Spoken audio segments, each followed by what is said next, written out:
ये मेरी रिक्वेस्ट है कि सभी अपने माइक्रोफोन ऑफ रखें, वीडियो ऑफ रखें और अपने क्वेरीज चैट बॉक्स में भेज दें जो टॉपिक से रिलेटेड हैं। अब अमृतम आइए सेशन स्टार्ट करेंगे। जय गुरु माँ। माँ जय गुरु। जय गुरु।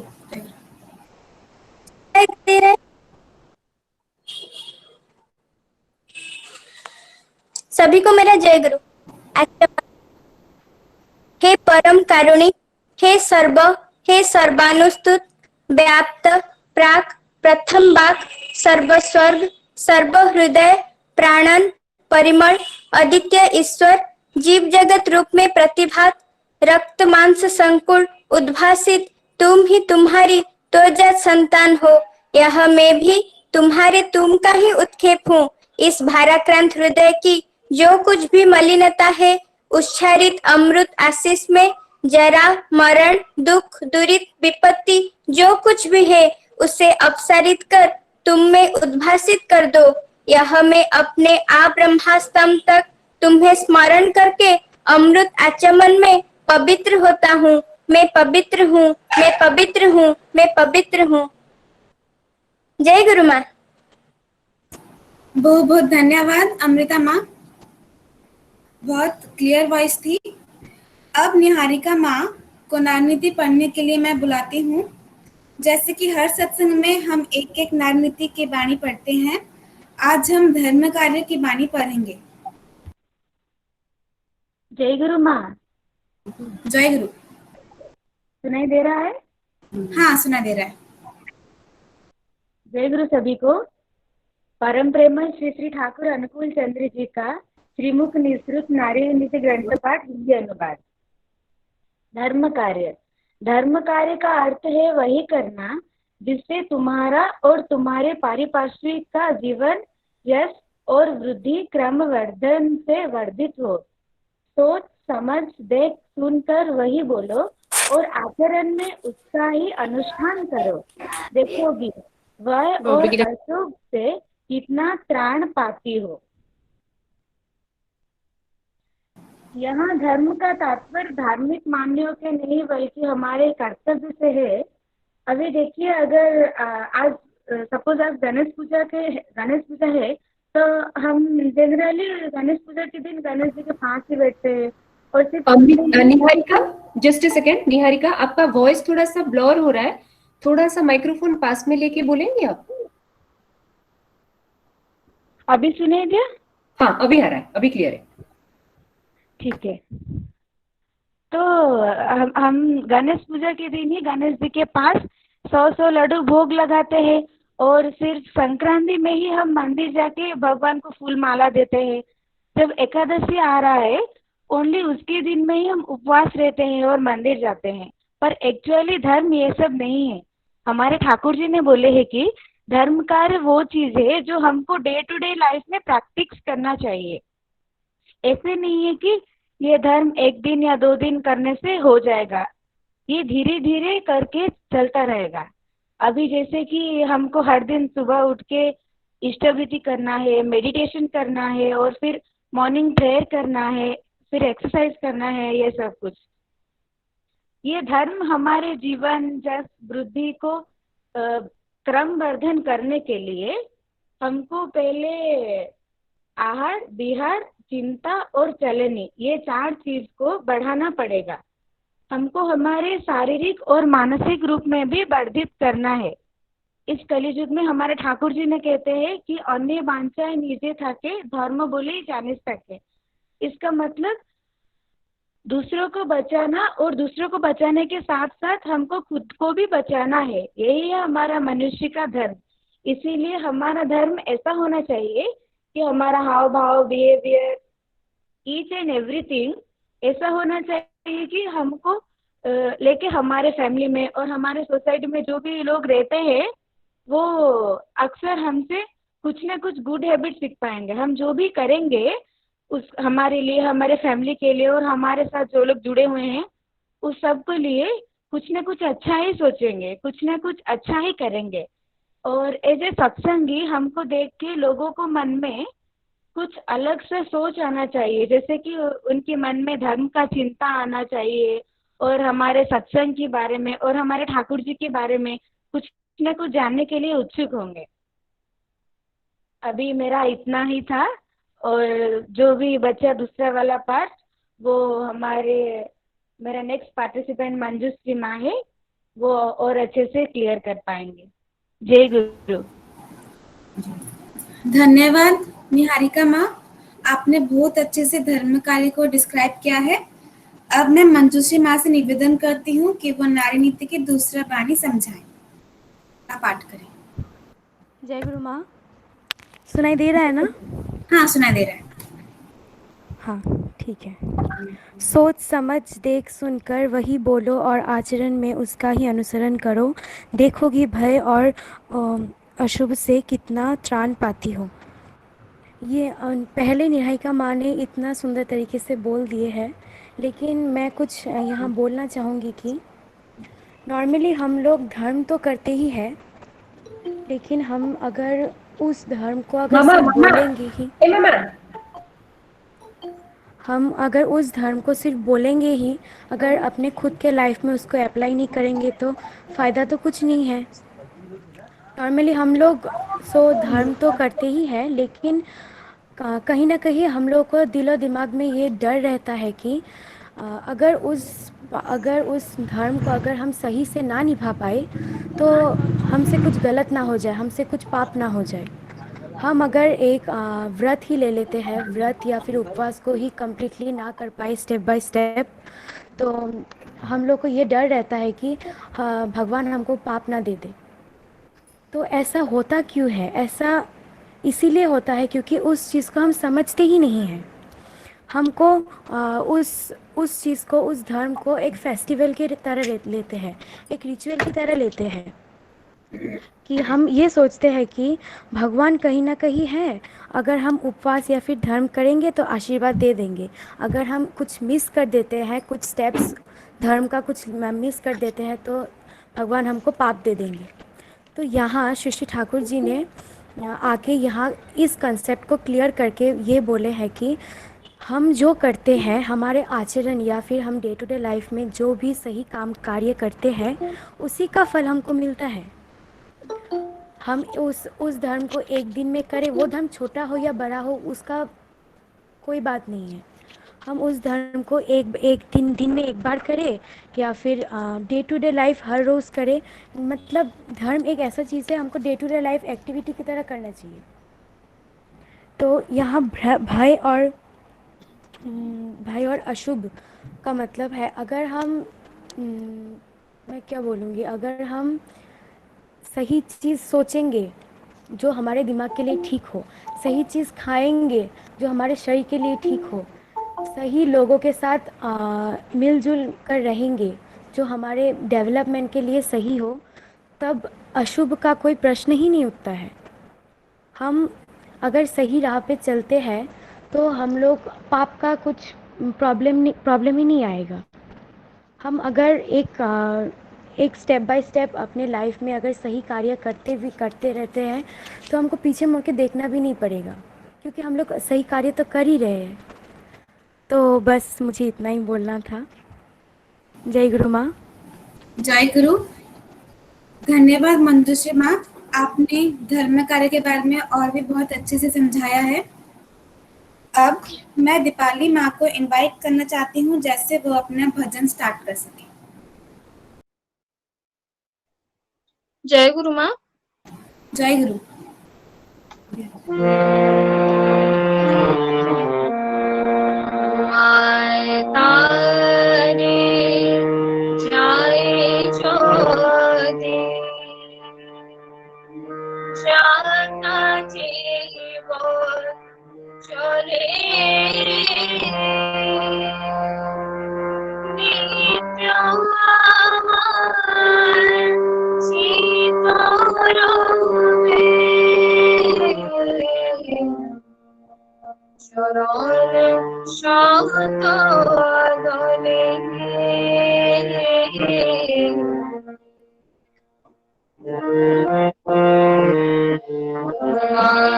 तारे जाए जागे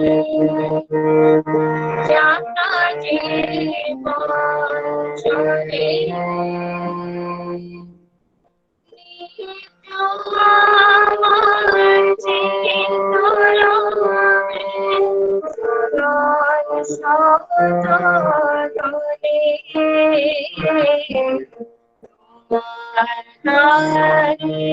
चले जाए जारी जाता जी चले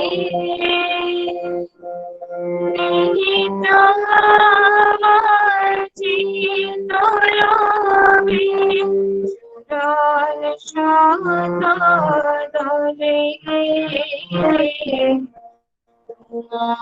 तारे जाए जोरी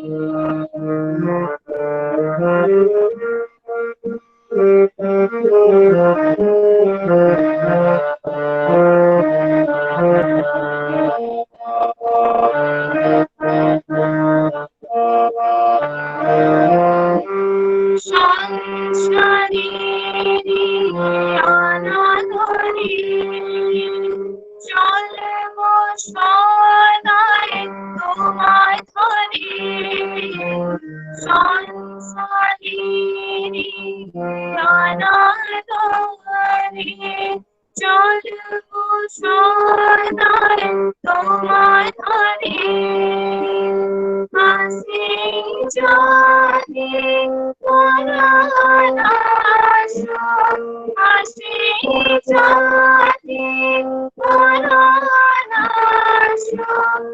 এবার তোমায় পেলে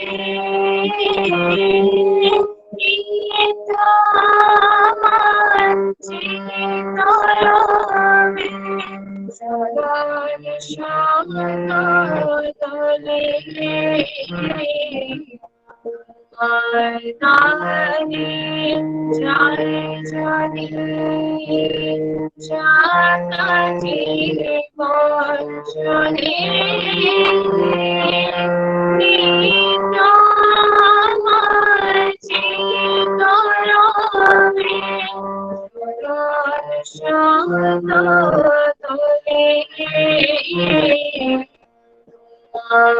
তারে যায় জানি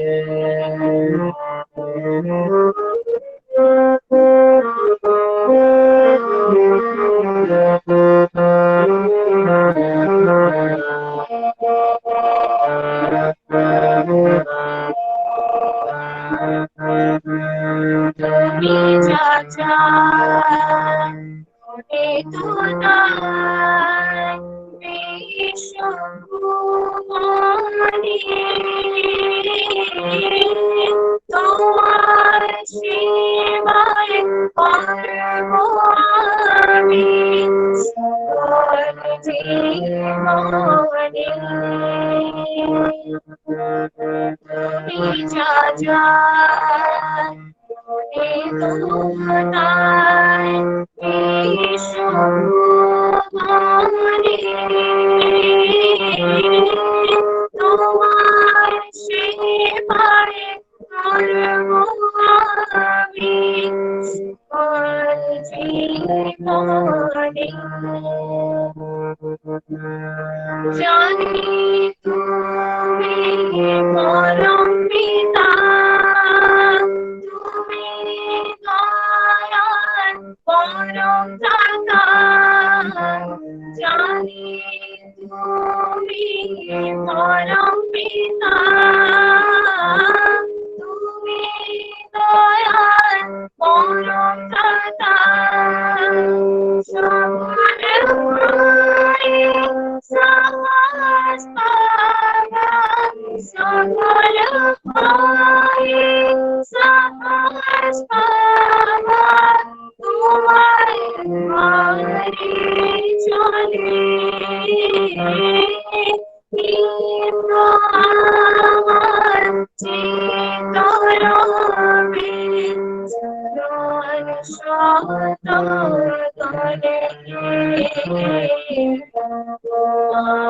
তারে যায় জানি जाता जीवन चले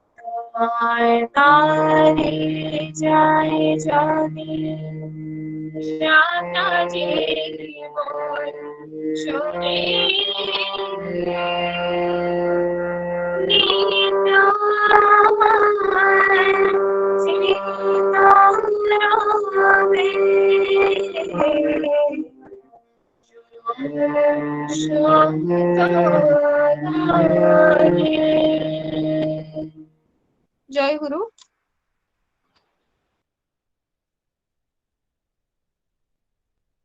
जय गुरु।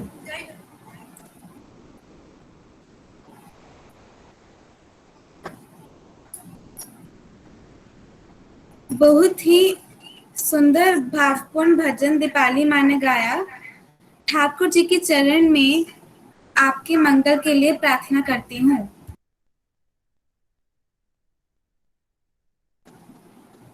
अब हम आज के टॉपिक के लिए डिस्कशन करेंगे। पहले मैं आप हमारे स्पेशल गेस्ट को इनवाइट करना चाहती हूँ, एक gynaecologist respected Dr. Deepanvita Ma, and everyone please feel free to put questions in the chat box.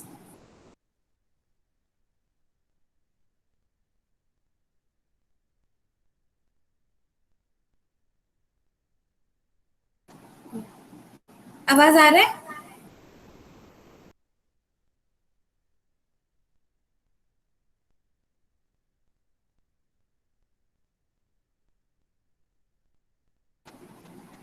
आज का टॉपिक हर एक लड़के के लिए इम्पोर्टेंट है और जानना भी बहुत जरूरी है। This menstrual periods process is a very natural process. Without this process, a girl is not a girl, can't be a mother also. This is a very delicate topic, लेकिन हर कोई इसके बारे में बात करना नहीं चाहता। Girls feel shy to discuss about it. अभी मैं रिस्पेक्टेड डॉक्टर नंदिता माँ को इनवाइट करती हूँ इस टॉपिक के बारे में बताने के लिए। नंदिता माँ,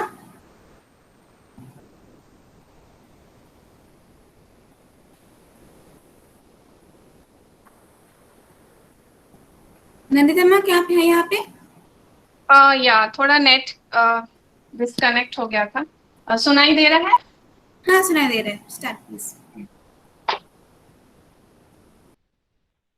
तो परम प्रेम में श्री ठाकुर अनुकूल चंद्र परमाराध्य जगत जननी श्री श्री वर्मा परम पूज्य पाद श्री श्री बड़दा आचार्य देव परम पूज्य पाद श्री श्री दादा परम पूज्य पाद श्री श्री बाबादा के चरणों में मेरा कुछ कुछ प्रणाम।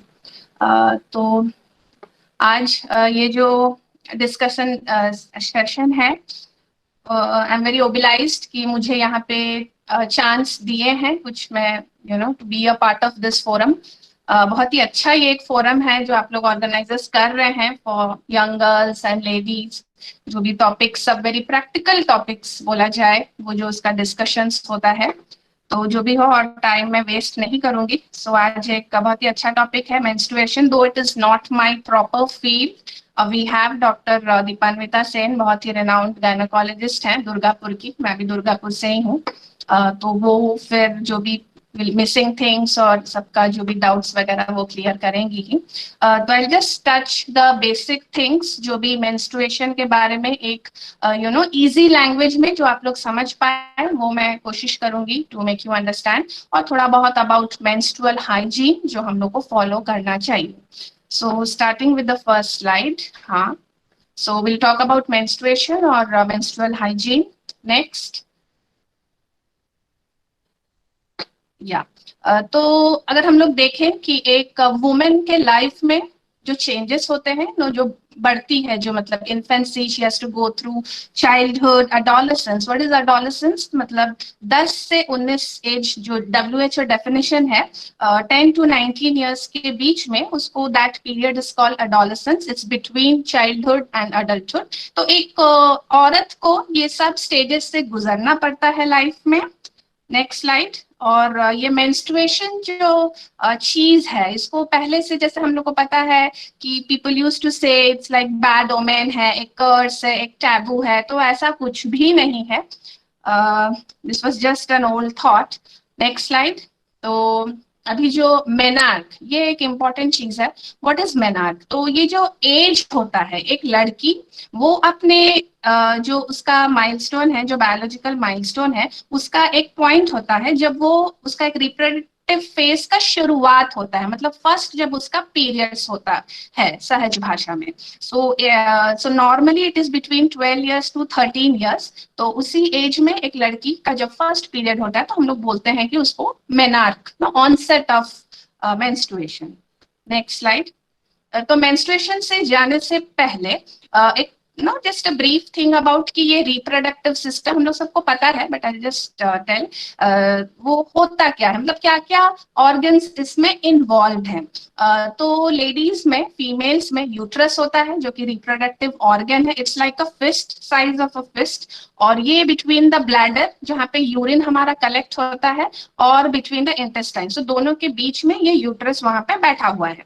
नाउ यूट्रस हुआ और फिर ओवरीज हुआ। सो इजी लैंग्वेज में ओवरीज जहाँ पे अंडा बनता है, फॉलिकल्स एंड ऑल दैट, तो वो ओवरीज और यूट्रस दोनों कनेक्टेड है विद अ फेलोपियन ट्यूब। आप देख सकते हो वहां पे फेलोपियन ट्यूब है जो दोनों को कनेक्ट करता है। नाउ यूट्राइन कैविटी के अंदर कुछ लाइनिंग्स होते हैं, द सीरोसल लेयर जो कि सबसे बाहर का लेयर होता है, फिर मायोमेट्रियल लेयर, और फिर अंदर का जो आप रेड रेड देख रहे हो that is the endometrial layer. तो बेसिकली वो जो लेयर है वही शेडिंग होता है, वही मेंस्ट्रुएशन होता है, जो हम लोग का जो ब्लीडिंग होता है। सो दोज रेड थिंग्स, तो वो जो है इंटरनल ऑस जो है जहाँ पे वो रेड एंड हो रहा है, देखिए वहां तक ही वो एंडोमेट्रियम रहता है। और अंदर का जो कैविटी है, तो अगर मेंस्ट्रुएशन नहीं होता है, जब एक औरत प्रेग्नेंट हो जाती है तो बच्चा जो है वो यूट्राइन कैविटी उसके अंदर में वहां पे फॉर्मेशन होता है। Next slide.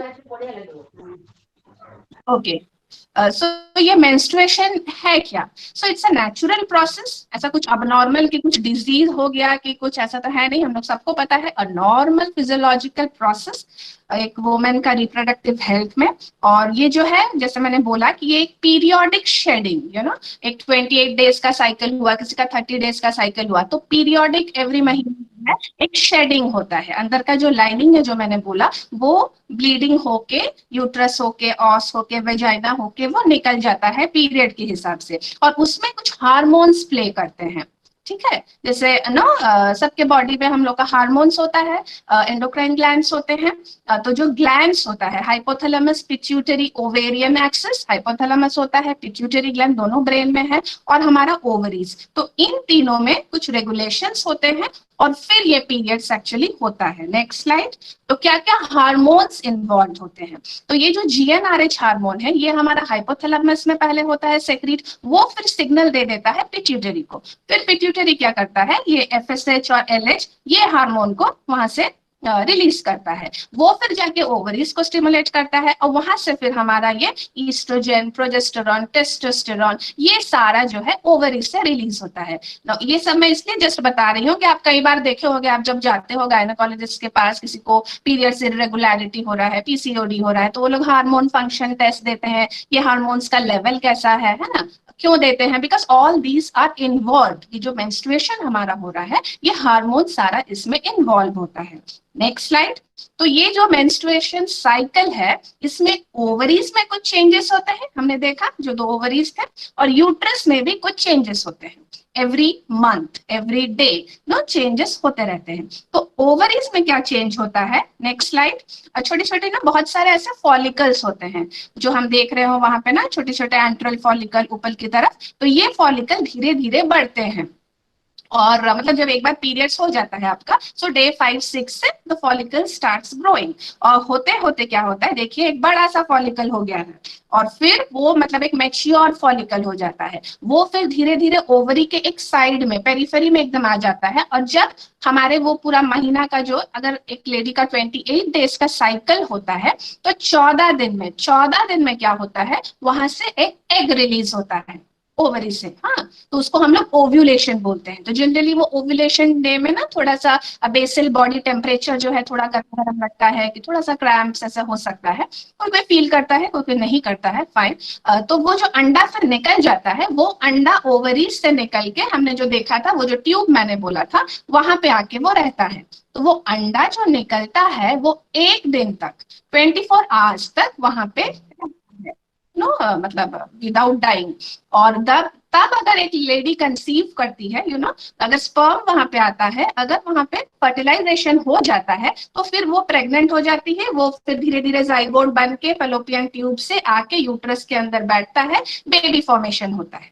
अगर एक प्रेग्नेंट होती है, अगर नहीं होती है लड़कियां जैसे हम लोग, तो उसमें क्या होता है कि अगर स्पर्म नहीं आता है, अंडा एक दिन तक है, कुछ फर्टिलाइजेशन नहीं हुआ, अंडा डाइज आउट, और वो फिर शेडिंग होके उसका जो प्रोडक्ट्स जो सब वो सब निकल के यूट्राइन वो एंडोमेट्रियम में आके फिर वो ब्लीडिंग होके निकल जाता है। बेसिकली ये साइकिल होता है। तो ये जो सारे चेंजेस है जो मैंने बोला, follicular phase, ovulation, luteal phase, ये सारे ओवरीज में चेंजेस होते हैं every day in a month. उसके बाद क्या होता है, नेक्स्ट स्लाइड, यूट्रस में क्या चेंजेस होते हैं। तो यूट्रस में जैसे बोला मैंने आपको ना, वो red thing is called the endometrial lining, जो यूट्रस का सबसे इनर मोस्ट लाइनिंग होता है। तो वो एपिथेलियल लाइनिंग जो होता है वो इंटरनल ऑस से ऊपर होता है, उसमें कुछ सरफेस एपिथेलियम्स होते हैं, ग्लैंड्स होते हैं, स्ट्रोमास होते हैं, बहुत सारे ब्लड वेसल्स होते हैं। और उसको अगर हम लोग डिवाइड करें, ये आप डायग्राम नीचे देख सकते हैं, एक वहां पे फंक्शनल जोन है जो बड़ा बड़ा सा, और नीचे एक बेसल जोन है। ठीक है, तो वो जो बेसल जोन है वो हार्मोन से उसमें कोई चेंजेस नहीं होता है, वो क्या करता है, बस फंक्शनल जोन को नरिशमेंट करता रहता है। वो बेसल जोन में कुछ शेडिंग नहीं होता है, वो ऊपर का जो फंक्शनल जोन है वो उसमें शेडिंग होता है। तो उसमें, हाँ, तो फंक्शनल जोन जो है by the influence of, next slide, oestrogen और प्रोजेस्टेरॉन, वो सब से मिलके उनके इन्फ्लुएंस से वो फंक्शनल जोन जो है उसमें उसमें भी 4 स्टेजेस होते हैं, प्रोलिफरेटिव, सेक्रेटरी, मेंस्ट्रुएशन। तो सेक्रेटरी फेज जो होता है एकदम वो तैयार हो जाता है, फंक्शनल लेयर एकदम मोटा हो जाता है, और फिर जब मेंस्ट्रुएशन शुरू होता है, पीरियड्स शुरू होता है, तो वो जो है वो ब्लीडिंग होके निकल जाता है। ठीक है, तो ये हो गया मेंस्ट्रुएशन। ऐसे ही यूट्रस में चेंजेस होते हैं। नेक्स्ट साइकिल, तो स्लाइड सॉरी, तो फ्रीक्वेंसी जो होता है, रेगुलरिटी, ड्यूरेशन और वॉल्यूम। तो पता ही है हम लोग को, किसी का साइकिल 28 डेज, किसी का 30 डेज, वो साइकिल्स इरेगुलरिटी वो डॉक्टर दीपान्विता समझाएंगी, और किसी का मतलब कब उसको अब नॉर्मल हम लोग बोलेंगे। और duration 4 to 8 days is a normal duration, और volume something like 5 to 80 ml, किसी का कम होता है, किसी का ज्यादा होता है।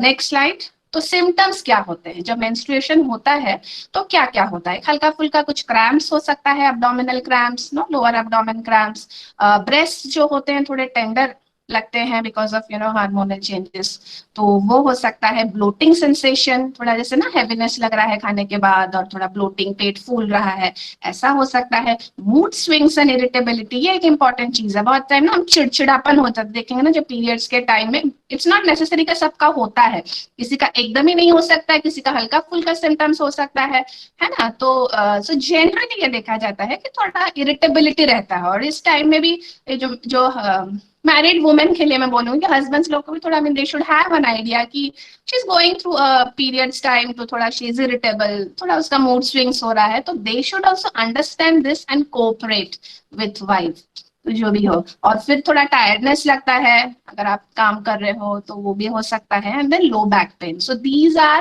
कॉमन सिम्टम्स जो हम लोग एक्सपीरियंस कर सकते हैं during the time of our menstruation. Next slide, तो ये जो मैंने आप लोग को बताया, this is about menstruation in short. और अभी हम लोग जाएंगे मेंस्ट्रुअल हाइजीन के ऊपर। तो हमें क्या क्या करना चाहिए। जो हम लोग पैड की सैनिटरी नैपकिन्स जो यूज करते हैं, बहुत टाइप्स का है, जरूरी नहीं है कि बस नैपकिन से यूज करते हैं, कोई कोई अभी भी गांव की तरफ अगर आप लोग देखेंगे तो क्लॉथ वगैरह यूज करते हैं। तो जो भी whatever is your thing you are using, उसको हम लोग को every 4 to 6 hours depending on the flow change करना चाहिए। No then only it is hygienic, infection नहीं होगा। लेकिन ऐसा नहीं है कि मेरा फ्लो बहुत कम है तो एक दिन पूरा पहन रहे, नो, फ्लो ज्यादा होगा तो चेंज तो करना ही है, but otherwise also make it a point कि 4 to 6 आवर्स में आप अपना नैपकिन जो है आप चेंज करना चाहिए। नेक्स्ट इज रीयूजेबल पैड्स को जो है उसको हम लोग को अच्छी तरह से क्लीन करना है। जैसे मैंने बोला कि कोई कोई लोग अभी भी क्लॉथ यूज करते हैं, रीयूज करते हैं उसको, तो उसको अच्छे से धोना चाहिए, अच्छे से डेटॉल देके, तो वो जो जर्म्स वगैरह उसका ख्याल रखना है। और अगर हम लोग मेंस्ट्रुअल कप्स यूज करते हैं, जो कि ना सिलिकॉन जैसा कप होता है, आजकल बहुत से लोग यूज करते हैं, तो उसको आप फोल्ड करके वजाना के अंदर आप एक कप जैसा होता है उसको आप यूज कर सकते हो। सो उसको भी अच्छी तरह से एक्चुअली वॉश करके यू शुड यूज इट। तो वो जो सैनिटाइजेशन का पार्ट है, you should take care of that. Next is जो हमारे जेनिटल्स है उसको अच्छे से हमें क्लीन रखना चाहिए। आप सोप एंड वार्म वाटर से उसको आप धो सकते हैं, और बहुत सारे वेजाइनल वॉशेस मिलते हैं, जैसे लैक्टासिड हुआ कि वी वॉश हुआ, बहुत सारे ट्रेड नेम से मिलता है, तो वो सब आप यूज कर सकते हो। और वेरी इंपॉर्टेंट थिंग है, जब आप वॉश करते हो ना, तो उसको ना एनस से वेजाइना की तरफ, पीछे से आगे की तरफ यू शुड नॉट वॉश, क्योंकि वहां के जो ऑर्गेनिजम्स है वो फिर आके यहाँ पे may create infection. Always it is from front to back. Next slide.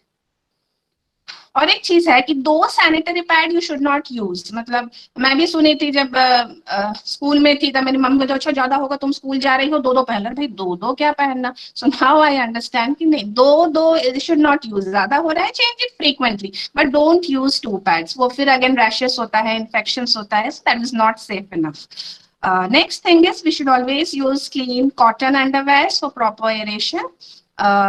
जैसे मैंने बताया कि you can use your own method of comfortable sanitization method. Sanitary pads use कर सकते हो, टैम्पून्स होता है जैसे क्लॉथ का ना, एक you have to just keep it और वो अब्सॉर्ब कर लेता है सारा, सो टैम्पून्स मिलते हैं। मेंस्ट्रुअल कप्स जैसे मैंने बोला सिलिकॉन का, वो यूज कर सकते हो। अभी मैं कुछ देख रही थी, समथिंग कॉल्ड फाइबर पैड्स होता है, जो कि बैम्बू पैड्स होता है, कॉटन पैड्स होता है, सो they are not biodegradable.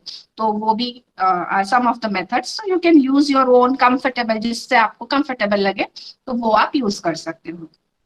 Next thing is discard करना। Proper disposal is very important. आप जब पैड यूज कर लिया, आप उसको रैप करके फेंक रहे हो, तो अच्छे से हाथ को जो है हैंड वॉश से अच्छे से वॉश करना चाहिए। प्लस फ्लश नहीं करना चाहिए, सब हम लोग को पता ही है, डोंट फ्लश ऐसे लिखा रहता है, तो वो हम लोग को नहीं करना चाहिए। प्लस अच्छे से उसको कवर करके बायोडिग्रेडेबल न्यूज़पेपर में आप करके उसे आपको डिस्पोज करना चाहिए। Next slide. हाँ, तो जो मैं पैड रैश के बारे में बता रही थी, तो अगर आप if you are not using the pad को आप चेंज अगर नहीं कर रहे हो वेरी फ्रीक्वेंटली, तो फिर कहीं किसी को अगर हैवी फ्लो होता है तो देखते हो ना साइड में थोड़ा वेट होने लगता है, आप चेंज नहीं कर रहे हो, तो दैट एरिया बिकम्स वेट, और वैसे ही वेट रहते रहते है ना, वो फिर इचिंग होने लगता है, उसमें इन्फेक्शन होने लगता है, थोड़ा पेनफुल, थोड़ा इरिटेटिंग लगता है, तो उसको हम लोग पैड रैश बोलते हैं। तो उसका भी ट्रीटमेंट है, एंटीसेप्टिक क्रीम्स वगैरह होता है। पर्सनली जो प्रिवेंटिना होता है, that is very useful actually. तो जो भी हो, तो avoid pad rash, we should not use a pad for more than 4 to 6 hours. Next point is proper bath. All of us take bath, तो पता ही है, but I just read an article कि ये जो थोड़ा ना warm water bath होता है, it's very helpful, just makes you feel fresh, mood थोड़ा आपका elevate करता है, cramps relief करता है, so that is also, क्योंकि गाँव में अभी भी बहुत जगह है कि जिसका periods हो गया तो एक जगह बंद कर दिया, not supposed to take bath, तो not like that.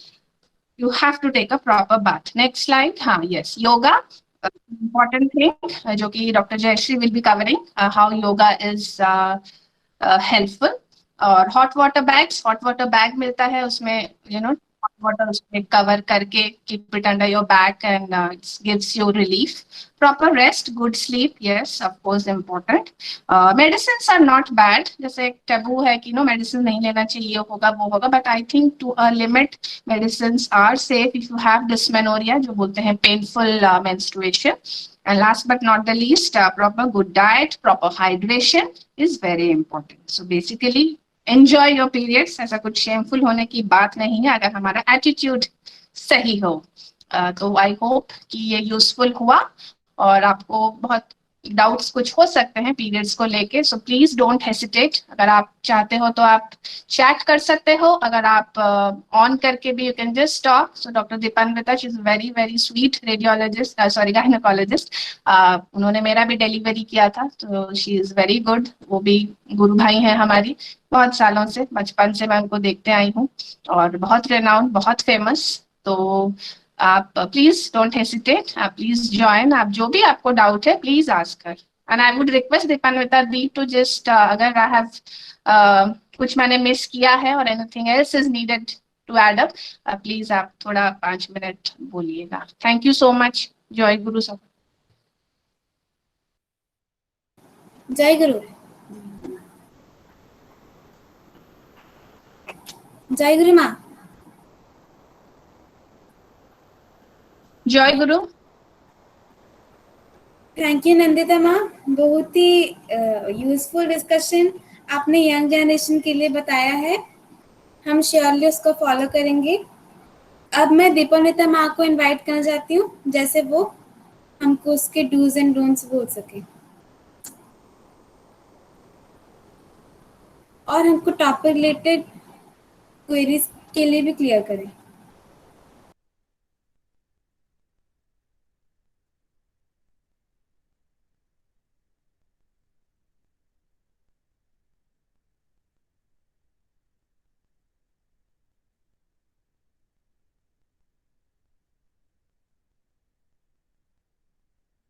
दीपान्विता माँ यहाँ पर हैं?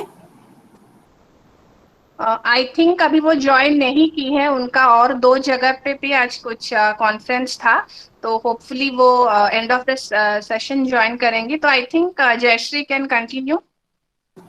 ओके।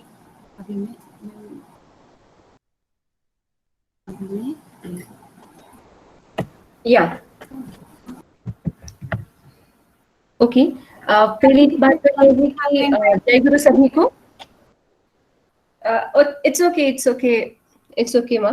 सो एक्चुअली यहाँ पर मैं बहुत बहुत थैंक्स बोलना चाहूंगी हमारे श्रद्धेय नंदिता माँ को, जो कि वो एक by profession she is a doctor and she is very like very cordial. मैं उनके साथ जब भी बात करती हूँ लगता है जैसे मैं अपनी बड़ी बहन के साथ ही बात कर रही हूँ।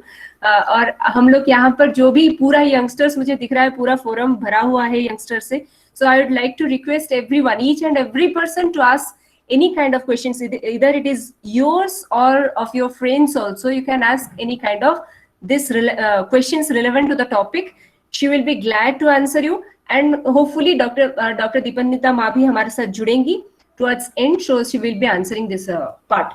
So अभी आगे बढ़ते हुए एक चीज मैं बोलना चाहूंगी कि ये जो पीरियड का जो बात हो रही है, हमारा मेंस्ट्रुअल हाइजीन की जो बात हो रही है, इसके साथ अगर देखा जाए एक चीज है कि हम लोग बहुत से मतलब फैमिली में बहुत सारी चीज सुने हुए हैं कि क्या करना है, कैसे करना है, बहुत सारे रेस्ट्रिक्शंस होते हैं। कभी कभी दिमाग में ये सारे क्वेश्चंस आते हैं और मुझे भी आते थे कि इतने सारे रेस्ट्रिक्शंस हमारे लिए क्यों। जैसे कि अभी माँ ने बहुत सारी चीजें डिस्कशन की कि क्या होता है एग्जैक्टली, कैसे ये प्रोसीजर चलता है और उसका सिम्टम्स क्या होता है, लास्ट स्लाइड में जो माँ ने दिखाया। तो उसी को लेके थोड़ा सा कुछ आलोचना करना चाहूंगी मैं, विच विल बी द वैदिक अप्रोच। मतलब कोई भी कुछ भी चीजें जो हमें घर पे अभी तक सुनने को मिला है या फिर हमें करने के लिए बोला जा रहा है, दैट इज लाइक हम लोग इरिलेवेंट हम लोग उसको समझते हैं, but it is not like that. हमें ये समझना होगा कि इसके पीछे वाला साइंस क्या है, इसके पीछे वाला जो अप्रोच है वो क्या है, क्यों बोलते हैं। So will be moving to the next slide which is called menstruation as असोज। हम जिसको बोलते हैं ना कि असोज है, उसका मतलब क्या है। इसको अगर संस्कृत का टर्म लेंगे ना मेंस्ट्रुएशन का, उसको बोला जाता है रजस्राव। उसका मतलब ये है रज जो बोला जाता है वो ब्लड होता है, उसका मीनिंग भी एक ब्लड है, जो ब्लड फ्लो होता है, इसीलिए उसको रजस्राव बोला जाता है। ठीक है, तो कहीं ना कहीं ये जो रज टर्म है, आप अगर आयुर्वेद में देखें तो उसको बोला जाता है रजस। मतलब हमारा जो 3 गुणा है, 3 types of character we have sattvic, rajasic and तामसिक। तो ये रजस कैरेक्टर को शो करता है, जो हाईली एग्रेशन होता है, बॉडी को हीट रखता है, एजिटेटेड रखता है, माइंड को भी बहुत ही डिस्टर्ब रखता है। वो रजस का कैरेक्टर इसी टाइम में ही हाइपर रहता है, बहुत ही हाई रहता है। तो इसको अगर देखा जाए फिजिकल बॉडी में क्या क्या चेंजेस होते हैं कि फ्लो रहता है, ब्लड फ्लो रहता है which contains blood, cervical mucus, vaginal secretions and endometrial tissue, जैसे मैंने अभी बताया साइंटिफिकली, उसके अंदर मैं ज्यादा नहीं जाऊंगी। इन द वाइटल बॉडी मतलब क्या होता है, जो प्राणिक बॉडी हम जिसको बोलते हैं, जिसके अंदर प्राण फ्लो करता है, एनर्जी फ्लो करता है, उसी को बोलते हैं हम लोग वाइटल बॉडी। तो वो वाइटल बॉडी जो है, जस्ट अ सेकेंड, हाँ, ये जो वाइटल बॉडी है उसके अंदर क्या क्या चेंजेस होते हैं ये मेंस्ट्रुएशन पीरियड पे। यहाँ पर जो रजस्राव होते हैं वहां पर बोला जाता है, एक्चुअली ये सारे रेफरेंसेस हमने लिया है, मनुश्रुति से लिया है और दो चार ये से लिया है, स्क्रिप्चर से लिया है। वहां पर बोलते हैं कि ये जो मैंने जैसा बोला कि एनर्जी डिस्चार्ज होने लगता है, वो जो राजसिक एनर्जी है वो डिस्चार्ज होने लगता है, जिस कॉल्ड एज प्राण शक्ति। यहाँ पर अभी नेक्स्ट देखेंगे कि प्राण क्या है, कैसे कैसे बॉडी का डिफरेंट जो पार्ट्स है वहां पे कैसे किस तरह से प्राण हमारा स्टोर्ड होके है। तो वाइटल बॉडी में ये जो प्राण शक्ति है वो डिस्चार्ज होने लगता है, एलिमिनेट होने लगता है। और मेंटल बॉडी में क्या रहता है, तो रजस का जो कैरेक्टर है, वो जो मैंने बोला कि राजसिक का कैरेक्टर क्या है, यहाँ पर स्क्रिप्चर में बोला गया है, वो इमोशन एंगर को दिखाता है, फ्रस्ट्रेशन को दिखाता है, अनइजीनेस को दिखाता है, इरिटेशन और मूड स्विंग को दिखाता है। मतलब किसी में अगर ये सारे टेंडेंसीज हमें दिखे, ज्यादा एंगर, ज्यादा फ्रस्ट्रेशन, ज्यादा अनइजीनेस, इरिटेशन, मूड स्विंग अगर किसी में दिखे तो हम लोग इजीली समझ सकते हैं कि इसमें रजस प्रोमिनेंट है। ओके, तो ये सिम्टम मैंने यहाँ पर बोलने की सोची थी।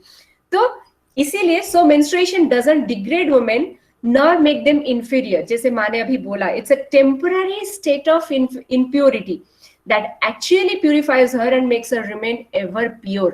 मतलब ये जो हमारा जैसा थॉट मैंने बोला, या फिर प्राणिक बॉडी का जो भी नेगेटिविटी है, जो भी राजसिक एनर्जी है, वो उस टाइम पे फ्लो हो जाता है, एलिमिनेट हो जाता है, फिर से बॉडी को रिट्राइव करता है, फिर से माइंड को रिट्राइव करता है, फिजिकल बॉडी, प्राणिक बॉडी को, ताकि हम फिर से अपना नॉर्मल वर्क शेड्यूल अच्छे से कर पाए और एक स्टेबिलिटी, एक जो बोला जाता है ना पोटेंशियल एनर्जी को फिर से रीगेन कर पाए अपने बॉडी पे और माइंड पे। यहाँ पर नेक्स्ट स्लाइड में हम लोग देखेंगे कि मेंस्ट्रुएशन, अभी जो मैंने फर्स्ट स्लाइड में अभी देखा कि वैदिक अप्रोच जो हमारा है, क्या हम लोग सुनते हैं, ज्यादातर हम लोग सुनते हैं कि असोच है, ये एक सेल्फ प्यूरिफाइंग प्रोसेस है जो अभी हमने सुना। फिर बोला जाता है कि इस टाइम को ज्यादा काम नहीं करना है, वी शुड टेक रेस्ट। फिर आता है और एक चीज कि एक सैक्रेड सेलिब्रेशन है। आप लोगों को, जो भी गर्ल्स यहाँ पर जुड़े हैं, सबको ये पता होगा कि हमारा जब पहले प्यूबर्टी शुरू हुआ था, मतलब मेंस्ट्रुएशन जब पहला शुरू हुआ था, that time it was like a celebration for us. तो वो क्यों था, और यहाँ पर योगिक प्रैक्टिसेस, योगिक पर्सपेक्टिव देखेंगे कि मेंस्ट्रुएशन का मतलब क्या है, क्या होता है इसमें। फिर हम लोग आएंगे थोड़ा सा डूज एंड डोंट्स पे। तो इसको रेस्ट पीरियड क्यों कहा जाता है, वशिष्ठ धर्मसूत्र में कहा गया है कि ये जो लड़कियां होती है, औरत होती है, नारी जाति होती है, इस टाइम पे ज्यादा फिजिकल एक्सरसाइज नहीं करना चाहिए, वो हाउस होल्ड वर्क हो या फिर रनिंग हो, कुकिंग हो, कुछ भी। उसका एक एग्जाम्पल मैं देना चाहूंगी यहाँ पर, ये फेस्टिवल के तौर पे हमारा ऑलरेडी कल्चरली ये है, उड़ीसा में है, आसाम में है, कर्नाटका में भी है, जो यहाँ पर मैंने लिखा है कि अंबुबाची फेस्टिवल जिसको बोला जाता है, कामाख्या टेम्पल में आसाम में वो होता है। 3 दिन वहां पर मंदिर भी बंद रहता है। क्यों? क्योंकि बोला जाता है कि वहां पर देवी रेस्ट में है, गॉडेस रेस्ट में है, who is believed to be menstruating during that time. हमारे उड़ीसा में क्या देखा जाता है कि उस टाइम पे बोला जाता है रजस्वाला है धरित्री, ताकि उनको वो 3 दिन रेस्ट दिया जाता है। फिर उसके बाद हार्वेस्टिंग का काम शुरू होता है। क्यों? ये जो पृथ्वी माता है वो भी एक नारी का स्वरूप है, और ये एक सिंबोलिज्म है कि सिंबॉलिकल फॉर्म है कि हम लोग समझे इस चीज को कि ये 3 दिन रेस्ट लेने के बाद ही हमारा एफिशिएंसी बढ़ जाता है, मतलब हमारा पोटेंशियलिटी बढ़ता है, ताकि हम फिर से, जैसे माँ ने बोला कि it's a process towards pregnancy, towards conception. तो जो लोग कंसीव करना चाहते हैं तो उनके लिए ये एक प्रोसीजर हो सकता है कि मतलब अच्छे से, अगर सही तरह से मेंस्ट्रुएशन चलता रहे तभी जाके हमारा फर्टिलिटी एक अच्छे ये पे पहुंच सकता है। तो और एक चीज हम लोग देखना चाहेंगे, यहाँ पर कर्नाटका में भी वही फेस्टिवल, एक काइंड ऑफ फेस्टिवल हम लोग सेलिब्रेट करते हैं, टुलू फेस्टिवल बोला जाता है यहाँ पे, जो similar kind of thing show करते हैं सिंबॉलिकली। तो यहाँ पर नेक्स्ट हम लोग चलेंगे इसके बारे में कि इसका योगिक पर्सपेक्टिव क्या है मेंस्ट्रुएशन, इसमें एग्जैक्टली क्यों बोला गया है वर्कआउट नहीं करना है या फिर रेस्ट लेना है, कुकिंग नहीं करना है, ये सारे जो चीज इसको बाद में जोड़ेंगे। इसका सिर्फ योगिक पर्सपेक्टिव में दिखा रही हूँ। आप लोगों को शायद साइड में एक फोटोग्राफ दिख रहा होगा जिसमें वायु बोल के लिखा गया है, जिसको हम लोग प्राण बोलते हैं। जो अभी मैंने बोला कि प्राण का जो फ्लो होता है वो वाइटल बॉडी में वो डिफरेंट पार्ट में डिफरेंट तरह से वो स्टोर्ड है। जैसे कि अपर हेड, मतलब हमारा जो नेक से लेके हेड तक जो वायु रहता है उसको व्यान वायु और उदान वायु बोला जाता है। मतलब वहां पर ही प्राण गया, नाजाल से नॉस्ट्रिल से गया अंदर, और हेड पे जो गया उसको व्यान वायु बोला जाता है। फिर डाउन आया तो उदान वायु, फिर जब चेस्ट के एरिया में चला आता है उसको बोलते हैं हम प्राण। क्योंकि हम लोग नॉर्मली समझते हैं ना, प्राण छूट गया मतलब हृदय से वो आत्मा छूट गई, तो वो जब हृदय में रहता है, हार्ट एरिया में रहता है, उसको प्राणवायु बोला जाता है, जो कि अनाहत चक्र कवर करता है उसको। और नीचे चला जाए तो उसको समान वायु बोला जाता है, और नीचे चला जाए जो कि हमारा इंटेस्टाइन हो गया, यूटेरस हो गया, जो भी लोअर एब्डोमिनल ऑर्गन्स है, वहां पर अपान वायु बोला जाता है उस प्राण को। सेम ही प्राण है पर डिफरेंट एरिया में उसको डिफरेंट नेमिंग किया गया है, उसका नाम डिफरेंटली दिया गया है। तो वो जब नीचे चला जाता है पूरा, उसको अपान वायु बोला जाता है। अपान मीन्स होता है गंदगी, ओके। अपान मीन्स गंदगी, जो जिसको बोला जाता है कि क्या बोलते हैं, पल्यूटेड। तो वो हमारा इंटेंशन क्या रहता है ना, वो अपान वायु, जब गैस निकलता है एनस से, हम लोग उसको क्या बोलते हैं, अपान वायु निकल रहा है, मतलब जो स्मेल जो होता है या फिर जो टॉक्सिन्स है वो उसी के हिसाब से उसके साथ ही निकल जाता है। तो ये यहाँ पर योगिक पर्सपेक्टिव से हम लोग ये समझते हैं, जो हमारा स्क्रिप्चर्स में बोला गया है कि अपान वायु का कैरेक्टर क्या है। उसका कैरेक्टर है कि अप से डाउनवर्ड मूव करेगा, मतलब वो जो भी हमारा बॉडी का नेगेटिव एनर्जी है, नेगेटिव टॉक्सिन्स है, उसको लेके वो पेल्विस के थ्रू बाहर निकल जाता है, नावेल से लेके नीचे तक। और ये मेंस्ट्रुएशन जो प्रोसीजर है, ये है एक डाउनवर्ड प्रोसेस, जो एलिमिनेट होता है बॉडी से, ब्लड एलिमिनेट होता है, और उसके साथ रजस एनर्जी, नेगेटिव एनर्जी भी एलिमिनेट होता है। तो ये इसका मतलब ही ये है, it's a predominated form by the अपान वायु। वो अपान वायु ही उसे हेल्प करता है बॉडी से निकालने के लिए। अब ये आई थिंक इट्स क्लियर कि वायु जो है, प्राण जो है, हमारे बॉडी का डिफरेंट पार्ट में उसका डिफरेंट एक्सरसाइज है, मतलब उसका डिफरेंट कैरेक्टरिस्टिक्स है, उसके हिसाब से वो काम करता है। अपान वायु का काम ही ये है बॉडी से जो भी टॉक्सिन्स है, जो भी नेगेटिव एनर्जी है, उसको निकालना। तो in that form menstruation is a work process of अपान वायु। अपान वायु इसको हेल्प करता है बाहर निकालने के लिए। तो ड्यूरिंग मंथली पीरियड्स अपान वायु ज्यादा प्रोमिनेंट रहता है। सभी को आग्रह है कोई अपना स्क्रीन शेयर ना करे, ताकि दूसरों को थोड़ा सा इजी हो समझने के लिए। ओके, तो ये अपान वायु उस टाइम पे, वो जो 3 दिन रहता है या फिर 4 दिन रहता है, उस टाइम पे हाई स्टेट पे, एक्सॉल्टेड स्टेट पे रहता है। तो उस टाइम पे अगर हम कोई भी रिलीजियस स्पिरिचुअल एक्टिविटी करें, तो अब प्रॉब्लम क्या है उसको समझते हैं। या फिर योगा करें, या फिर मेडिटेशन करें, पूजा करें, होम करें। हमें नॉर्मल हम लोग कहते हैं ना, वो कल्चर गया, अभी तो हम 2020s में है, उसको क्यों माने। सही है, सही बात है। अगर उस चीज को थोड़ा सा समझ ले कि एग्जैक्टली होता क्या है, क्योंकि बॉडी तो सिर्फ एक फिजिकल बॉडी नहीं है, इसके अंदर प्राण भी है, एनर्जी भी फ्लो होता है, जिसके लिए हम लोग अलाइव है। तो यहाँ पर बोला जाता है ये चीज कि ये जो अपान वायु उस टाइम हाईली एक्टिवेटेड है और वो अपना काम करता रहता है। पर एक चीज होता है, आप लोगों को पता होगा, जब हम लोग मेडिटेशन करते हैं, योगा करते हैं, any kind of spiritual activity करते हैं, उसका मतलब क्या है? हम अपने एनर्जी को ऊपर पुश करते हैं, राइट? मतलब ऊपर पुश करते हैं ताकि हमारा जो केंद्रज है या फिर हमारा जो क्या बोला जाता है उसको, प्राणिक बॉडी है, चक्रास है, उसको एक्टिवेट कर पाए, डेवलप कर पाए। इसीलिए हम ये सारे स्पिरिचुअल एक्टिविटीज फॉलो करते हैं। मेडिटेशन हो गया, योगा हो गया, विजिटिंग टू द टेम्पल भी इवन, उसका जो स्ट्रक्चर रहता है ना, कोनिकल स्ट्रक्चर रहता है, पिरामिड जैसा स्ट्रक्चर रहता है हर एक मंदिर पे, उसका प्रेशर ही अगर आप साइंटिफिकली उसको देखना चाहोगे और मैथमेटिकल स्ट्रक्चर अगर हम उसका देखना चाहें, तो उसका जो प्रेशर रहता है टॉप पे, वहां के उसके नीचे जो भी खड़ा रहेगा उसका एनर्जी अपलिफ्टमेंट होगा। ये साइंटिफिक है।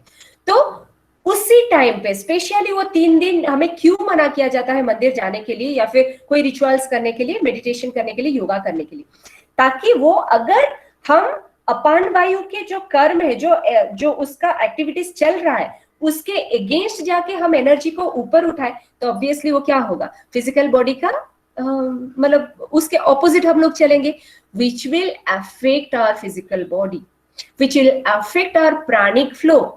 उसके चलते एक दिन में ये चीज पता नहीं चलेगा, पर इन ए लॉन्ग टर्म क्या होगा ना, काफी सारे सटल लेवल पे भी और ग्रॉस लेवल पे भी बहुत सारे प्रॉब्लम्स क्रिएट हो सकते हैं, chances are there. So for that reason क्या हुआ ना, हमारे साथ जो पहले से जो ऋषि मुनिया थे, वो लोग ऐसे ही एक नियम बना दिए कि शौच या फिर अशौच, जो ये सारे जो चीज है कि हमें ऐसा नहीं करना है, ऐसा नहीं करना है, ताकि हमारे दिमाग में बैठ जाए और एटलीस्ट हम समझे या ना समझे, हम एटलीस्ट ना करें, ताकि हमें सेव करने के लिए, हमारे फिजिकल एक्टिविटीज को सेव करने के लिए। ओके, नेक्स्ट आ रहा है डूज एंड डोंट्स पे हम लोग चलेंगे। हमें कहा जाता है कि no running, no exercises, no household work, no cooking too. जो लोग दीक्षित है, यहाँ पे दीक्षित है, स्वस्थयनी है, उन लोगों को बहुत बार ये चीज सुनने को मिलता है कि कुक नहीं करना है, टच नहीं करना है, पुरुष मोस्टली जो मेल है उनको नहीं टच करना है। क्यों? वो चीज क्यों? ये चीज हमने उठाया है अंगिरस स्मृति से, वशिष्ठ धर्मसूत्र से और सुश्रुत संहिता से भी। तो यहाँ पर बोलते हैं कि ये जो चीज हमें बोला जाता है कि एक्सरसाइज, फिजिकल एक्टिविटीज ना करने के लिए, उसका एक रीजन ये है कि as it is a critical state of heightened रजस। जैसे हमने बोला, समझा, रजस का 3 इफेक्ट होता है, फिजिकल बॉडी पे, वाइटल बॉडी पे और मेंटल बॉडी पे। वो एक हाइट पर रहता है, मतलब पीक पर रहता है, और वो हमारा बॉडी और माइंड हाईली सेंसिटिव होकर रहता है, हाईली फिजिकल, एक सेंसिटिव फिजियोलॉजिकल कंडीशन के दौर पर हम लोग क्रॉस करते हैं। उस टाइम पे बहुत ही सेंसिटिव रहता है हमारा बॉडी और माइंड, इसीलिए बोला जाता है कि उसको रेस्ट दिया जाए, अनडिस्टर्ब्ड रखा जाए उसको। कोई बाहर का जो बोला जाता है ना, एक्सटर्नल फील्ड से कोई भी डिस्टर्बेंसेस उसके लिए ना आए, इसीलिए। और जो इम्प्यूरिफिकेशन, अभी जैसे हमने बात की कि एनर्जी का मूवमेंट जिस और नेचुरली हो रहा है उसको हेल्प करना चाहिए। अगर वो बाहर निकल रहा है तो let it come out, let it come out, so that क्या होगा ना, हमारा बॉडी का जो पोटेंशियल एनर्जी होता है, जो वाइटल एनर्जी होता है, वो रीगेन हो सकता है। अगर उसके ऑपोजिट हम लोग उसको फ्लो करवाएंगे जबरदस्ती, तो हमें ही उसका रिजल्ट पाना पड़ेगा। और नेक्स्ट आता है एक्सेस फिजिकल एक्टिविटी में लीड टू इम्बैलेंस इन दोषस। वही मैंने अभी बताया, जो वात पित्त कफ जो होता है बॉडी में, जिसके चलते बॉडी का प्योरली डाइजेशन प्रोसेस हो गया, या फिर कार्डियोवैस्कुलर एक्सेस हो गया, लंग्स का फंक्शन हो गया, ब्रीदिंग पैसेज क्लियर होना, जैसे म्यूकस फॉर्मेशन हो गया, सारे कुछ दोषस के हिसाब से चलते हैं, वात पित्त कफ के हिसाब से चलते हैं। अगर ज्यादा फिजिकल एक्टिविटी करेंगे तो ऑब्वियसली एनर्जी फ्लो में गड़बड़ी होगी, और वो दोषस का, वो जो 3 त्रिदोषस है हमारे बॉडी के अंदर, उसको वो इम्बैलेंस कर देगा। Okay, so next comes foods are carrier of energy and as menstruating women in heightened rajasic condition. Rajasic condition में हमने क्या देखा, मेंटल स्टेट कैसा रहता है, बहुत ही एजिटेटेड रहता है, मूड स्विंग रहता है, एंगर रहता है, चिड़चिड़ापन रहता है। सो ये सारे जो चीजें हैं, ये राजसिक कंडीशन हाइट में रहता है एक लेडी, एक माँ या फिर एक लड़की।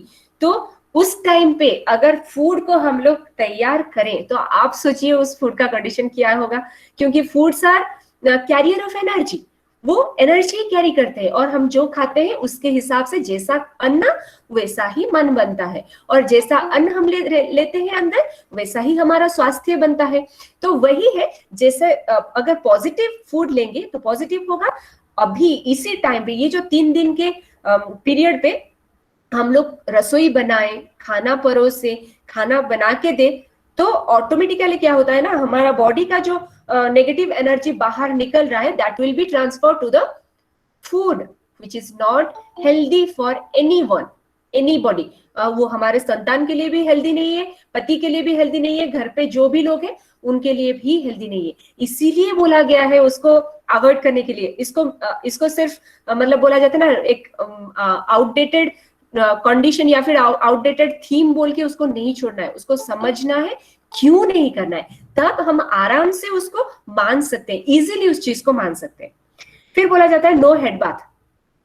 नो हेड बाथ जो बोला जाता है एक्चुअली शरीरस्थान यजुर्वेद तैत्तिरीय उपनिषद से ये उठाया हमने। तो जो हेड बाथ एक सिंपल सा आइडिया में दे सकती हूँ। यहाँ पर कोई चीज पूरा गर्म है, कोई चीज जैसे बल्ब हम लोग ले ले, वो पूरा गर्म है, उसके ऊपर पानी डाल दिया हमने, पानी डाल दी, स्प्रिंकल कर दिया या फिर कुछ कर दिया, तो क्या होगा, वो फट जाएगा। सिंपल सी बात है, वो फट जाएगा। वैसे ही बॉडी तो फटेगा नहीं, उसमें क्रैम्प्स आ जाते हैं। मतलब जो एब्डोमिनल क्रैम्प वगैरह हो गया, वो जो बॉडी का जो नॉर्मल सिस्टमेटिक, क्योंकि उस टाइम पे बॉडी का टेम्परेचर हाई रहता है, ब्लड निकलता है तो टेम्परेचर भी बहुत हाई रहता है। उस टाइम पे अगर हेड बाथ ले लेते हैं तो क्या होता है ना, बॉडी को हम लोग जबरदस्ती कूल करने की कोशिश करते हैं। तो जितने सारे क्रैम्प हो गए या फिर फ्लो, जो हमारा मेंस्ट्रुअल फ्लो जो है उसमें गड़बड़ी आ जाती है, वो नॉर्मल उसका फ्लो नहीं रहता, और उसके वजह से स्टोमक पेन भी शुरू होता है, लोअर एब्डोमिन, लोअर ये बैक भी पेन होने लगता है। ये सारे चीजें रहती है। इसीलिए जो भी घर पे बोलते हैं कि आज तुमने देखा तो immediately go and have the head bath, Shri Thakur ji का भी बोला गया है और स्क्रिप्चर भी बोलता है ये चीज कि हमें हाइजीन मेंटेन करनी है। जैसे माँ ने बताया कि वार्म वाटर यूज करना है हमें लोअर पार्ट को वॉश करने के लिए, मतलब कमर से नीचे तक अच्छे से धो के, अच्छे से सैनिटाइजेशन हमें मेंटेन करना है, हाइजीन मेंटेन करना है। डेटॉल यूज कर सकते हैं हम लोग, पर हेड बाथ नहीं लेना है।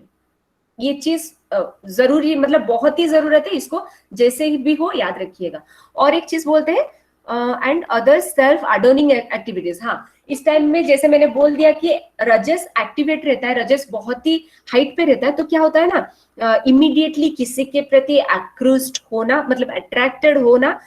और ये एक नेचुरल टेंडेंसी है, जब menstruating women they look very attractive, ये एक नेचुरल है। जो लोग नॉर्मली एक दिन से पहले या फिर 3 दिन 4 दिन तक दे लुक वेरी अट्रैक्टिव, तो नॉर्मली किसी का अट्रैक्शन ना आ जाए, किसी का अट्रैक्शन उनपे ना आ जाए, इसीलिए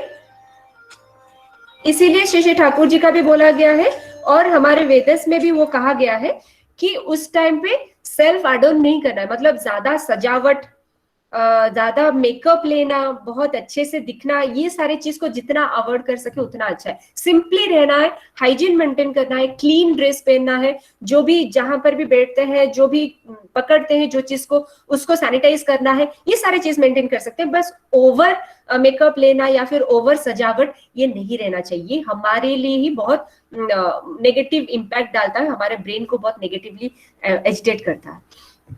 सो नेक्स्ट चलेंगे सेग्रीगेशन, ये बहुत ही इंपॉर्टेंट चीज है। इसके साथ ही हम लोग इसको एंड करेंगे और क्वेश्चन आंसर सेशन पे चलेंगे। Yeah I think we have time. तो सेग्रीगेशन ये चीज हमने चरक संहिता से लिया। यहाँ पर बोला जाता है to peacefully spend their time without any external disturbances. पहले समझ लें सेग्रीगेशन क्या है। नॉर्मली देखा जाता है, माँ लोग बोलते हैं उस टाइम को अलग बैठो, ज्यादा टच मत करो किसी को, किसी के साथ मिलो मत, ये सारी चीज। बट प्रैक्टिकली मैं बोल दूं, इन 2020 इट इज नॉट पॉसिबल। कि हम लोग जो भी जॉब में जाते हैं, जो भी स्कूल में जाते हैं, आजकल तो ज्यादा ये नहीं रह सकता, मतलब घर पे तो नहीं रह सकते, पहले रहते थे, उस चीज को मानने की कोशिश करते थे। पर इस टाइम पे हम लोग क्या कर सकते हैं, वी कैन अवॉइड जो बोला जाता है ना फिजिकल कॉन्टैक्ट, उसका भी साइंटिफिक रीजन में बोलना जाऊंगी, अभी बोले जाऊंगी कि क्यों, एग्जैक्टली क्यों। To peacefully spend their time, क्योंकि इस टाइम पे ब्रेन इतना एजिटेट रहता है ना, इतना चिड़चिड़ाहट रहता है ना, कोई कुछ बोले, कोई कुछ अप्रोच करे या फिर कोई कुछ, तो वो हमें पसंद नहीं आता, मतलब वो हमें ये लगता है बहुत ही इरिटेटिंग लगता है। तो उस टाइम को अनडिस्टर्ब्ड छोड़ देना चाहिए। एक्सटर्नल डिस्टर्बेंसेस को हमें जितना हो सके अवॉइड करना चाहिए, ताकि हम उस टाइम को पीसफुली स्पेंड कर सके और जो नेचुरल प्रोसेस हमारे अंदर हो रहा है उसको होने दें। देन आता है not cooking, not using normal utensils, not touching people, specially the husband, sleeping on ground etcetera also involve forms of segregation. Yeah, menstruating women will be in a heightened rajasic condition which is called as असोचर। इसीलिए हमें मना किया गया है कि cooking नहीं करने के लिए, या फिर नॉर्मल यूटेंसिल्स जो सब लोग खाते हैं उसको लेके यूज नहीं करने के लिए। ताकि कर सकते हैं, कोई प्रॉब्लम नहीं, पर उसको बहुत अच्छी तरह से, जितना नॉर्मल डेज पे हम लोग उसको क्लीन करते हैं उससे 2 गुना ज्यादा करना होगा। क्योंकि बार बार मैं यहाँ पर बोल रही हूँ कि इसको समझना होगा कि क्यों हमारे बॉडी से उस टाइम पे नेगेटिव एनर्जी डिस्चार्ज हो रहा है, नेगेटिव जो बॉडी पार्ट्स है, ब्लड हो गया, म्यूकस हो गया, या फिर जो भी है physical parts of our body that are getting discharge. तो कोई भी, मैं जिनको प्यार करती हूँ कभी भी नहीं चाहूंगी कि they should be affected, they should get the same like effect of mind. So उनको वो, जैसे वो लोग अफेक्टेड ना हो, उनको बचाने के लिए मुझे खुद को अलग रखना होगा।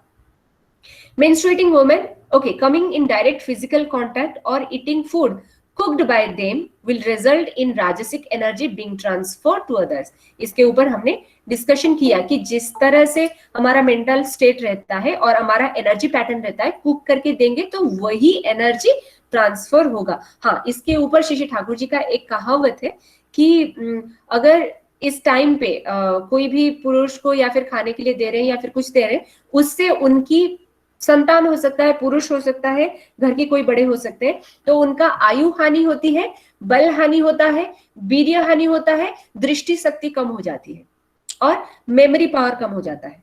तो ये सारे जो चीजें, इट्स वेरी साइंटिफिक, क्योंकि हर जो चीजें, it's all the things are like vibration pattern. We are playing with the vibration. So ये वाइब्रेशन जो पैटर्न है उसको जितना पॉजिटिव रखेंगे उतना पॉजिटिव इफेक्ट देगा, जितना हम लोग नेगेटिवली उसको वाइब्रेट करवाएंगे तो वो भी अपना एक दिन में नहीं पर धीरे धीरे उसका ये देगा, इफेक्ट दिखा देगा।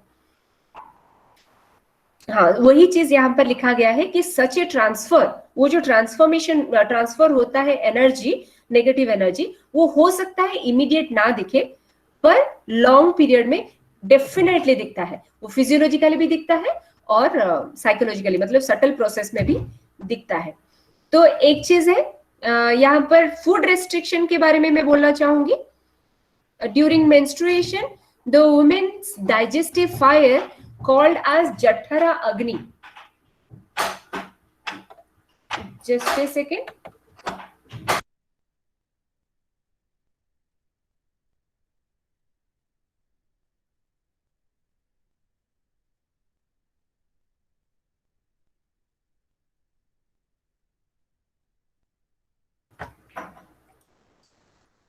तो ये जो फूड रेस्ट्रिक्शंस है वो क्या है, तो छोटा सा बस स्लाइड है, उसको समझने की कोशिश करेंगे कि ड्यूरिंग मेंस्ट्रुएशन हमारा जो डाइजेस्टिव फायर है वो उसको बोला जाता है जठरा अग्नि।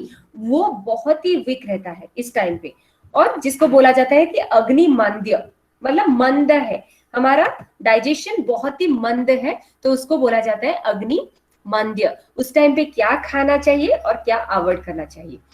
खाने की चीज पे ये बोलते हैं, ये भी एक साइंटिफिक पेपर से हमने लिया था, कि यहाँ पर बोलते हैं कि you can have iron rich whole foods because your body loses blood. तो ब्लड तो मोस्टली आयरन रिच ही होता है ना, इसीलिए जो ज्यादा ब्लड जाता है बॉडी से तो काफी बहुत ही लोग उसको ये करते हैं, मतलब वीक फील करते हैं, बहुत ही मतलब रेस्टलेस फील करते हैं। तो उसको उससे ओवरकम करने के लिए आयरन रिच फूड खा सकते हैं हम लोग।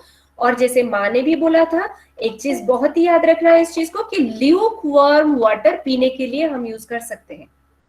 थोड़ा सा गर्म हो, बहुत सारे लोगों को मैंने देखा है पूरा जैसे गर्म पानी पीते हैं, हॉट वाटर पीते हैं। हॉट वाटर बॉडी के लिए भी अच्छा नहीं है, ज्यादा कोल्ड या फिर ज्यादा hot water, both the things are not good for health. So lukewarm water हम लोग पी सकते हैं। और खाने में इजीली डाइजेस्टिव फूड लेना है, क्योंकि जैसे हमने समझा कि डाइजेशन हमारा बहुत ही कम रहता है, लो रहता है उस टाइम पे।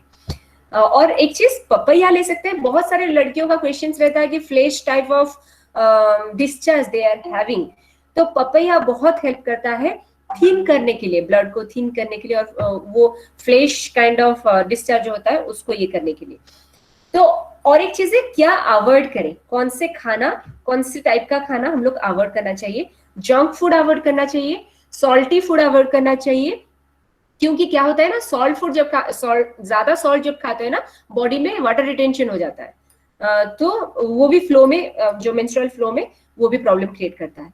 तो इसीलिए सॉल्टी फूड अवॉइड करना है, कोल्ड वाटर अवॉइड करना है, कार्बोनेटेड ड्रिंक्स, बाहर गए जॉब में है तो यहाँ वहां से कॉफी उठाया, टी उठाया, या फिर कोई ड्रिंक्स उठाया पी लिए, जंक फूड खा लिए, या फिर मैदा का जो चीज है, वो सारी चीज को हमें अवॉइड करना है। ये 3-4 दिन ये खुद के लिए ही है, फिजिकल बॉडी के लिए ही है।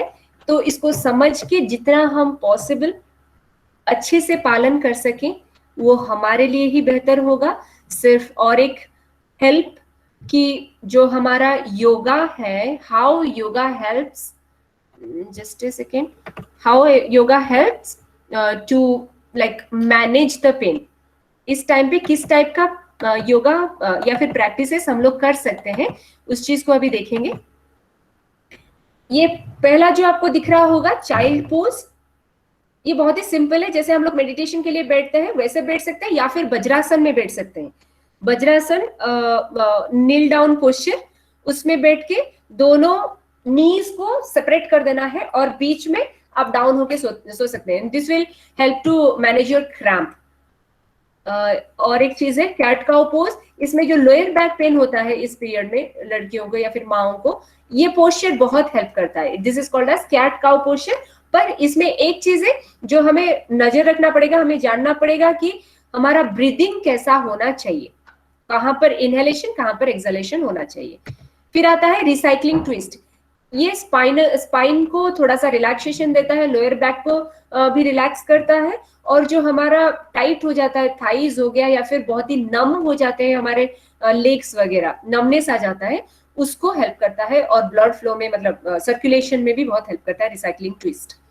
फिर एक आता है पिजन पोस्ट, ये स्ट्रेच में मतलब हमारा जो वैजिनल वॉल है उसको मसाज करने के लिए ये बहुत ही हेल्पफुल है, और फ्लो प्रॉपर करने के लिए, और सेमली जो लोअर बैक पेन रहता है उसको ये करने के लिए, मैनेज करने के लिए भी बहुत हेल्पफुल है।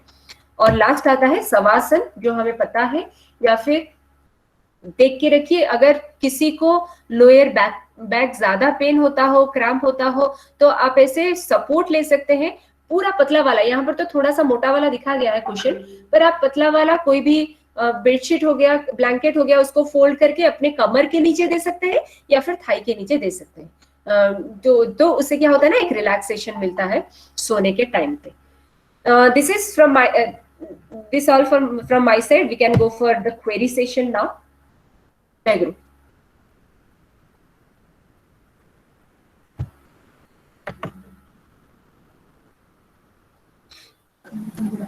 बहुत अच्छा जयश्री माँ, thank you so much for clearing our myths and facts about periods, also bringing before us the Vedic value on menstrual process.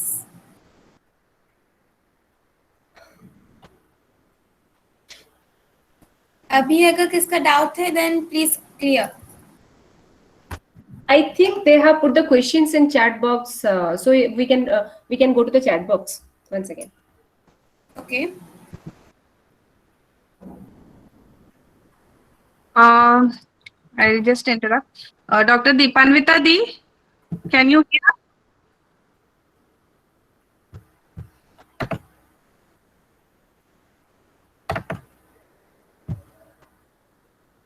वो एक्चुअली अभी एक इमरजेंसी LSCS करके she is just driving back home, तो kind enough कि she will be taking up the questions. वो बोली मैं चलाते चलाते I will try to answer, और तुम no issue, just read out the questions, I guess. Is it okay if I read out the questions one by one? yeah ma'am, fine. Kavita Di, unmute. Shall I unmute? I think she is on mute. No, maybe she's driving. I think I can do that. Can you unmute her एक बार? हम लोग unmute नहीं कर सकते, mute कर सकते हैं। Oh, is it? Admin can't unmute. तो सुन तो पा रही है। We can start. दीपनिता माँ हमें सुन पा रही है? अगर सुन पा रही है वो है तो I can see her. I will. Online तो थी वो, अभी मैंने देखा था। Just let me check. Yeah वो है यहाँ पे। Can just give her a call. By the time Jayashree, I think there is a question about papaya. So wo I think you can answer till the time I get her. Is papaya to be taken during menstruation or after menstruation, and the papaya should be raw or not? So ye Jayashree, you can answer by then.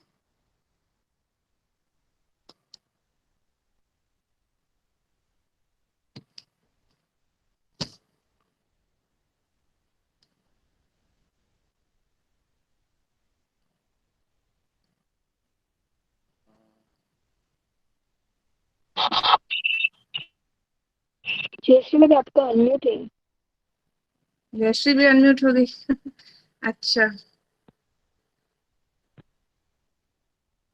Just अच्छा मैं mute में थी क्या? अभी तक मैं बोल रही थी। हाँ म्यूट था। ओके तो वही है, पपाया को हम लोग कोई भी फॉर्म पे खा सकते हैं, और उसको रॉ अगर है तो उसको बॉईल करके खा सकते हैं, अगर उसका राइपेंड फॉर्म में है तो फ्रूट सैलेड में उसको खा सकते हैं। ऐसा नहीं कि वो 3 दिन पे ही खाना है, बस छोड़ देना है। We can have papaya in our daily routine. सिर्फ ओनली रेस्ट्रिक्शन इज देयर, जो माँ भी जानती है, वो थोड़ा सा भी कर सकते हैं इस चीज पे। अगर if anybody wants to conceive, तो that time only papaya has to be restricted, that is restricted. क्यों? क्योंकि पपाया जो है ना वो बॉडी को हीट करता है, और वो एलिमिनेट ही कर मतलब पूरा जो हमारा जो मेंस्ट्रुएशन साइकिल है उसको इजी कर देता है। इसीलिए कहा जाता है कि कंसीव करने के टाइम पे उसको नहीं खाना है, ताकि वो भी मिसकैरेजेस होने की चांसेस रहता है, इसीलिए उसको बंद करने के लिए कहा गया। Otherwise to get a easy menstruation, to get a easy period, we can have papaya, what I feel. अगर किसी को कुछ ऐड करना है, या फिर माँ नंदिता माँ आप कुछ ऐड कर सकती हैं।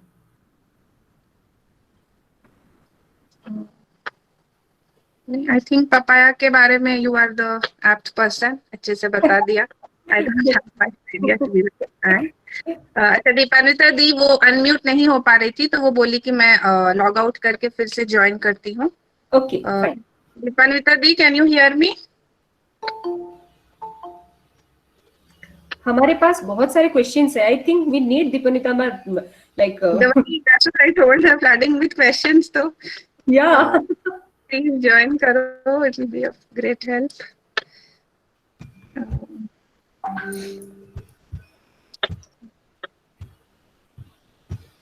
तब तक हम और एक क्वेश्चन ले सकते हैं माँ, देखते हैं कुछ है क्या हमारे लिए? ऑब्वियसली होगा।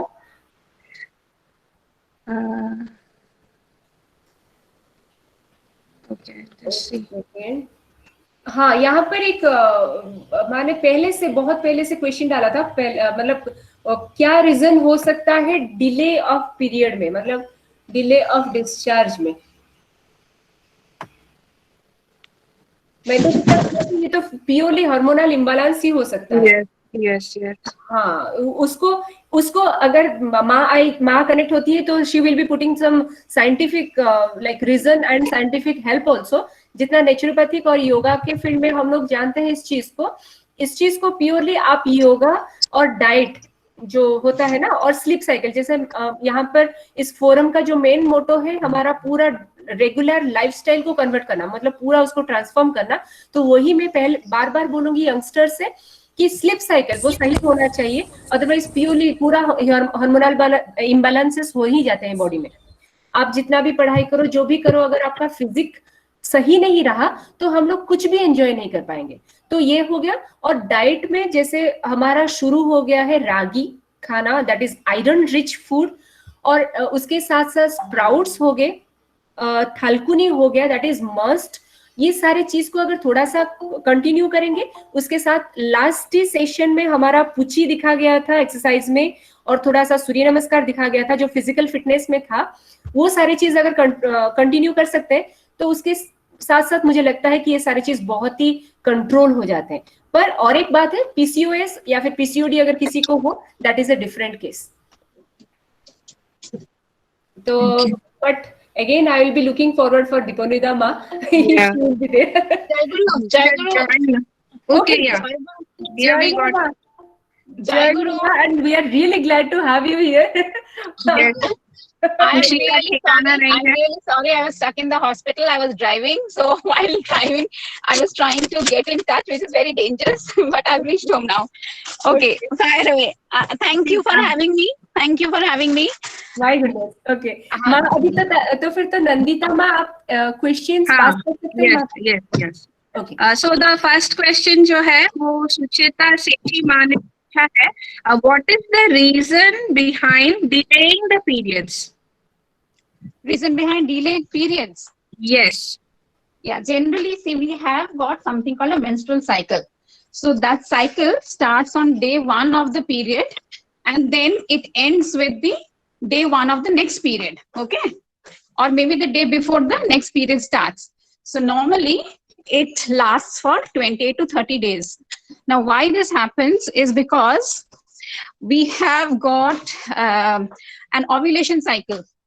So when we start menstruating, the body is actually starting to prepare for the next cycle. Okay. So the body is trying to recruit an egg for that month, and that egg develops, matures for the first 14 to 15 days. Okay. While the egg is maturing in the ovary, there is a hormone secreted called estrogen. This estrogen builds up a lining of the uterus called the endometrium. Can everybody hear me? Yeah. Okay. So this lining of the endometrium is built up by the hormone called estrogen, which is being secreted by the egg, which has been recruited as egg of the month. So by about 14 to 15 days, this egg is fully mature. So then this egg is released. There is a hormone trigger in the brain, which releases the egg around day 14 to day 15. Now, after this egg is released, from that place where the egg is released, there's something called corpus luteum, which is formed there. And that secretes a hormone called progesterone, which actually maintains that lining of the womb for another 14 to 15 days in anticipation of a pregnancy. Okay, so it's actually trying to create the bed every month in anticipation of a pregnancy. So when the endometrial lining, which is actually the bed in the womb, has not received the egg or the ovum or the embryo for that month, it sheds off in another 14 days. So which is 14 days plus 14 days, 28 days, or sometimes like 15 days, or 14, 15 days. So generally, the cycles last for 28 to 30 days. This is the scientific explanation of the length of a period. Now, when for certain reasons we do not have the egg ovulating or maturing by day 14, 15, it is not released, or it is released late, or it is released early, then we have a variation in the length of the cycle. So suppose instead of the mature egg getting released on day 14, it gets released on day 21. So if it is getting released on day 21, so 21 plus another 14, so it will be like 35 days she'll get a period. Okay. So You see, all of you understand why it is basically a mathematics that goes, it's a cycle in the brain, and it's the hormonal cycle of our body that goes on, and like a clock. So once the clock is slow or fast, there will be a delay or early arrival of the period. ठीक है, Okay. तो I think सुचिता माँ का doubt clear हो गया होगा. Yeah, इतने I अच्छे think से so. It's a very दीदी ने clear बताया. answer. Yeah, right. Yeah. Is it So clear? yes, we'll move on. Veda Prabha Swine. Excuse me, ma'am. Yes. Actually, I am not able to open my chat box. So, may I please ask my doubt here? Yeah, sure. Yeah, sure. I'm 13-year-old, and what happened was actually each time the occurrence of periods, it's at about like after 29 days of the previous onset. So I just don't understand the previous time I had it. It was about 42 days after the previous to the previous one. So I just don't understand what was wrong, and I don't even develop any symptoms like muscle cramps or something. Like everything goes perfectly fine, but I don't know what happened the previous time. And the previous to the previous time, it was about 40 days after the previous one. So I just don't understand. These two cycles were unexpected, you know. Just I a don't second. understand what went wrong. Just a second. Sorry for the interruption. Actually, Nandita ma, Yes. I'm just going to stop the recording as we are covering the personal issues now. So Yes, we can yes, stop the recording now. Just a Fine. second.